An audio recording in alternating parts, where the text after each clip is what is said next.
On a vu que dans les pays occidentaux, mais aussi dans les pays ex-communistes, on a une fascination du communisme. Comment l'expliquerez-vous 30 ans après la chute du communisme?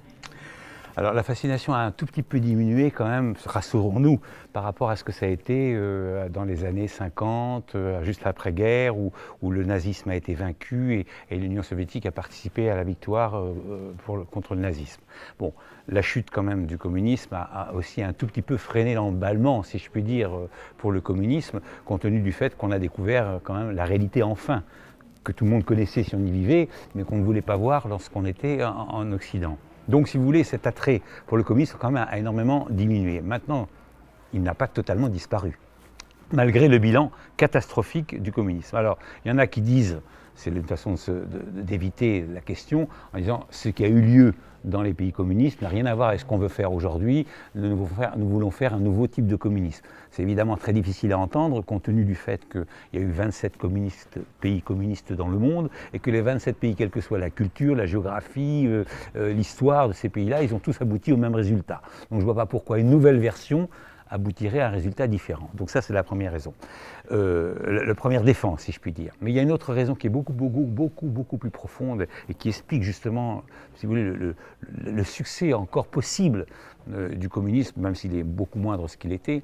C'est que le communisme a réussi à capter, à monopoliser, je dirais, des espérances humaines très profondes, qui sont des espérances d'égalité, oui c'est ça, surtout d'égalité si vous voulez. Et donc, dans un monde où les inégalités existent, de fait, il y a des riches et il y a des pauvres, ça c'est clair, hein, ça continue, et ça continuera encore très longtemps sans doute.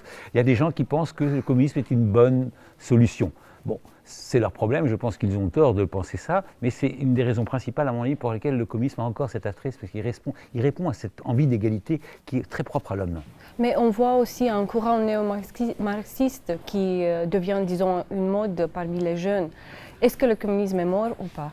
Alors, le communisme tel qu'on l'a connu, c'est-à-dire tel qu'il est apparu au XXe siècle, avec Lénine, avec le coup d'État d'octobre 17, avec l'organisation du Parti communiste unique, l'idéologie unique, etc., donc tel qu'il s'est effondré en 91 en Union soviétique, et tel qu'il existe encore d'ailleurs dans certains pays, la Chine, la Corée du Nord, le Cuba, le Laos, le Vietnam, et puis un autre petit pays qu'on oublie toujours, l'Érythrée, donc il y a encore des pays communistes dans le monde.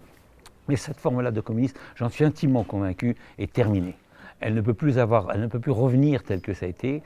Donc cette forme marxiste-léniniste, comme je l'appelle, est une forme qui, à mon avis, est terminée. Maintenant, comme je le disais tout à l'heure, l'espérance d'un monde meilleur, d'un monde plus égaux, avec plus d'égalité, etc., c'est quelque chose qui habite l'homme. Donc, s'il peut y avoir une espèce de mutation, si je puis dire, de l'idéologie communiste, pas forcément marxiste d'ailleurs, en tout cas sous une forme très progressiste, hein, avec un tropisme justement égalitaire, suppression des pauvres, etc., etc., si vous voulez, qui peut faire que l'idée va continuer. Puisque l'égalité est quelque chose qui nous appartient depuis la nuit des temps, si je puis dire, il n'y a aucune raison qu'elle ne suive pas après, quoi, voilà. Donc je pense que oui, le communisme, peut-être que ça ne s'appellera pas le communisme, ça s'appellera peut-être, je ne sais pas moi, Tartampion, comme on dit, ou autre chose. Mais bon, en tout cas, l'idée risque malheureusement de survivre. Je vais citer de votre livre, vous mentionnez dans le livre que l'histoire est perçue comme une évolution permanente, que le monde à un moment donné peut être compris comme l'intermédiaire d'un moment passé. Oui. C'est vrai? Antoine de Saint-Exupéry disait par contre que l'histoire nous apprend qu'on n'apprend rien de l'histoire. Quelle est la leçon que les gens ont appris du communisme? Alors pour l'instant, aucune, soyons clairs. Pour une raison simple que je comprends et que j'explique un peu dans mon livre, c'est que le communisme, il faut quand même se rendre compte, a été un grand espoir de l'humanité et en vérité un véritable désastre. Donc je dirais, on est passé de l'amour, si je puis dire, à la désillusion. Et ça, c'est quelque chose d'insupportable pour l'être humain, si vous voulez. Je dis, c'est ce que je pense, quand vous perdez un être qui vous est cher, hein, un enfant, votre mère, etc., vous avez ce qu'on appelle une période de deuil. Cette période de deuil, vous faites le silence sur le mort. Et il faut attendre des mois, quelquefois des années, pour se réapproprier la personne et pour qu'on puisse en parler sans avoir les larmes qui nous coulent, etc. C'est ce que j'appelle la période de deuil. Le communisme a été un grand espoir, donc je pense que nous sommes dans cette période de deuil actuellement, c'est-à-dire qu'on a fermé la porte, on sait que ça n'a pas été bien, c'est clair, hein, grosso modo, il n'y a plus personne qui dira qu'aujourd'hui le bilan communiste est formidable, donc ça on a gagné, donc on sait que c'était mal, mais on sait pas, mais on veut pas y réfléchir. Donc, de fait, cette période, on la vit actuellement, mais je suis serein parce que je pense que l'histoire est implacable, l'histoire se fera, l'histoire viendra où on établira un véritable bilan du communisme et on s'apercevra que c'était un mal absolu parce que je suis intimement convaincu que c'était un mal absolu. Du point de vue de la mémoire, on a les deux grands mots du XXe siècle, le nazisme et le communisme, mais parfois il y a des historiens qui se sont rapportés différemment aux deux mâles. Parfois on a des gens qui mettent le signe d'égalité entre le goulag, par exemple, et l'Holocauste. Quelle est votre impression à ça? Alors, d'abord, première chose qui est très très important, je suis contre toute concurrence des victimes. Les victimes sont les victimes. Vous savez, quand on est mort, on n'a pas de concurrence avec celui qui est mort à côté. Donc, la concurrence des victimes, c'est une affaire de vivants. Donc, je veux dire, les morts, ils sont morts. Hein. Donc je ne veux pas comparer les morts du goulag et les morts des chambres à gaz. Bon. Simplement, il est absolument évident qu'il y a une gémilité, au sens de jumeaux, de gémilité entre les deux systèmes. Et il est même aussi évident que le nazisme s'est inspiré du communisme sur certains mécanismes de répression, d'organisation de la société, etc., etc. Si vous me dites c'est un signe égal, je dis oui, on peut mettre un signe égal entre le communisme et le nazisme. Maintenant, entre le mode opératoire, la chambre à gaz, le goulag, la Sibérie, c'est très compliqué. Encore une fois, on ne peut pas faire de concurrence des victimes. Mais c'est un mal. En vérité, le rapport, et c'est ça que je voudrais qu'on comprenne bien, le rapport est différent entre le nazisme et le communisme. Le rapport que l'on a avec cette histoire est différent. Parce que le nazisme a été vaincu par une guerre, n'oubliez pas. Le communisme n'a pas été vaincu, il s'est effondré de lui-même. D'accord ? Le nazisme a eu donc des vaincus et des vainqueurs, qui d'ailleurs ont jugé les vaincus, à Nuremberg, n'est-ce pas ? Comme il n'y a pas eu de vaincus, il n'y a pas du communisme, puisqu'il s'est effondré de lui-même, il n'y a pas de vainqueur. Donc comment voulez-vous établir, parce que tout le monde dit pourquoi on ne fait pas un procès de Nuremberg des bourreaux du communisme. Comment voulez-vous, s'il n'y a pas eu de vaincu, donc il n'y a pas de vainqueur, donc il n'y a pas de possibilité pour les vainqueurs de faire véritablement un procès. Voilà.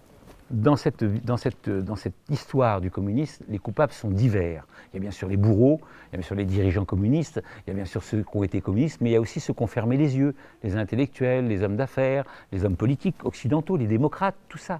Beaucoup ont fermé les yeux, n'ont pas voulu savoir. Donc si vous voulez, ce que je dis en général, c'est que la culpabilité, elle est mondiale vis-à-vis du Covid. Elle est mondiale. Alors comment voulez-vous, si tout le monde est coupable, que l'on juge quelqu'un ? On ne va pas juger l'humanité. Donc, passer muscade, comme on dit en français, passer muscade. Donc le processus du communisme, c'est... Le seul jugement qui sera possible sur le communisme, le seul vrai jugement, c'est celui dont je parlais, c'est ce jugement de l'histoire. C'est le seul qu'il faut attendre. Pour que ce jugement de l'histoire se fasse, je suis intimement convaincu qu'il se fera, parce qu'il est impossible qu'il ne se fasse pas. Il est impossible pour l'humanité qu'il ne se fasse pas.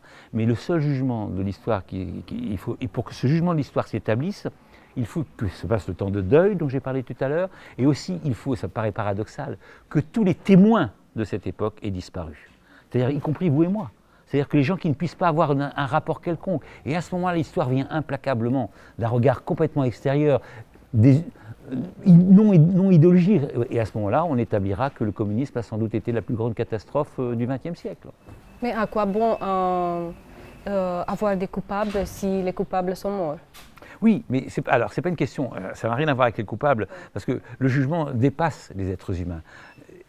Si il faut juger l'histoire, si l'histoire doit juger le communisme, c'est en tant qu'idéologie, en tant que système, et surtout pour éviter qu'on reproduise la même chose. Donc ça n'a rien à voir avec des êtres humains, ça a à voir avec le fonctionnement et surtout avec l'avenir de l'humanité. Donc c'est une nécessité absolue de comprendre comment le mal est venu, pourquoi il est venu, comment il est instrumentalisé, pour éviter justement que, éventuellement, ça puisse revenir. À mon avis, le communisme sera en 2350, ni vous ni moi serons là pour le voir, mais le communisme sera jugé comme quelque chose un moment précis de l'histoire, excessivement mauvais, très mal, ça c'est sûr, il sera jugé très sévèrement, mais il sera terminé.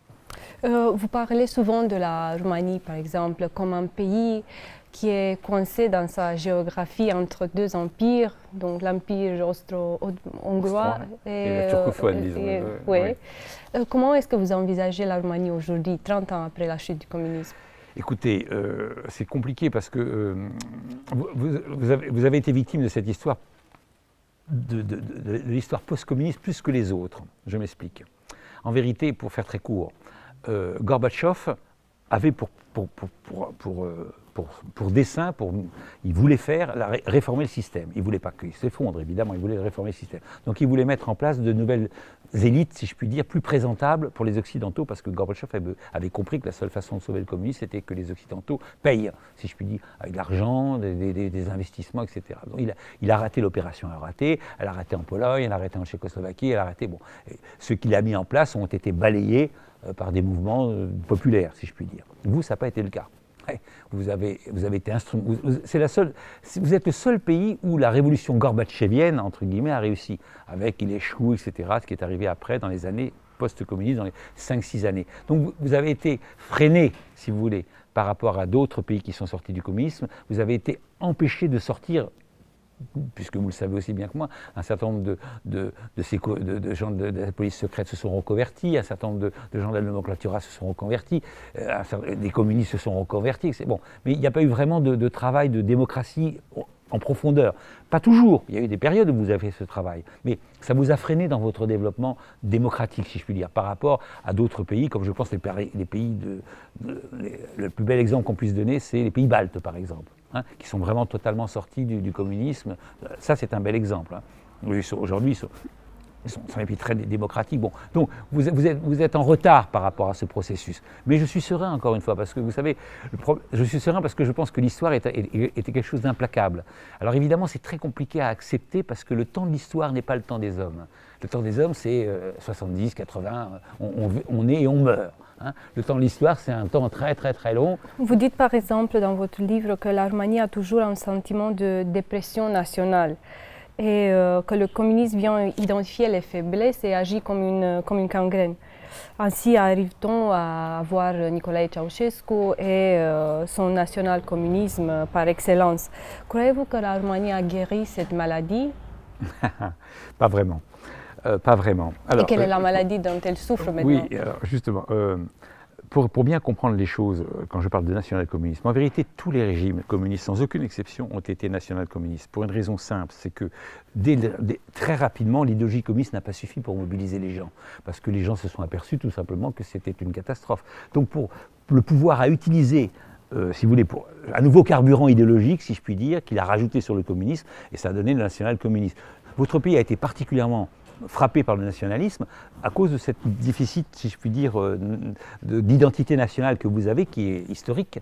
Et donc, le communisme, comme vous l'avez très bien juste dit, s'instaure dans un corps social comme une espèce de cancer, et il profite de la faiblesse de l'organisme, dans notre organisme c'est comme ça que ça se passe, donc il profite de la faiblesse des sociétés pour pouvoir mieux pénétrer la société. Vous, votre faiblesse c'était le nationalisme, et donc Ceausescu a été le summum évidemment en Europe de l'Est en tout cas du national-communisme. Bon, le communisme disparaît.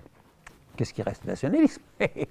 Vous avez le communisme et le nationalisme dans la même barque, il y en a un qui saute de l'autre côté, donc dans la barque il reste le nationalisme. Bon, donc vous êtes particulièrement sensible à cette... Mais vous n'êtes pas le seul, parce que finalement, regardez vos voisins hongrois, regardez vos voisins polonais. Donc, le communisme ayant disparu, le nationalisme est réapparu encore plus fort dans ces pays. Ces pays ont des vrais problèmes d'intégration par rapport à l'Europe, évidemment, comme vous d'ailleurs. Donc vous êtes victime de ce qui s'est passé, mais encore une fois, laissons faire le temps et voilà, il faut attendre 2-3 générations, 2 générations c'est pas mal. On est à 30 ans, vous savez, 30 ans, on regarde l'histoire, mais c'est rien à 30 ans, c'est un clin d'œil en temps d'histoire. Donc, pour se débarrasser de tout ça, il faut 2 générations. Bon, il faut encore attendre une dizaine d'années et ça ira beaucoup mieux. Vous verrez. On se revoit dans 10 ans et on en reparle.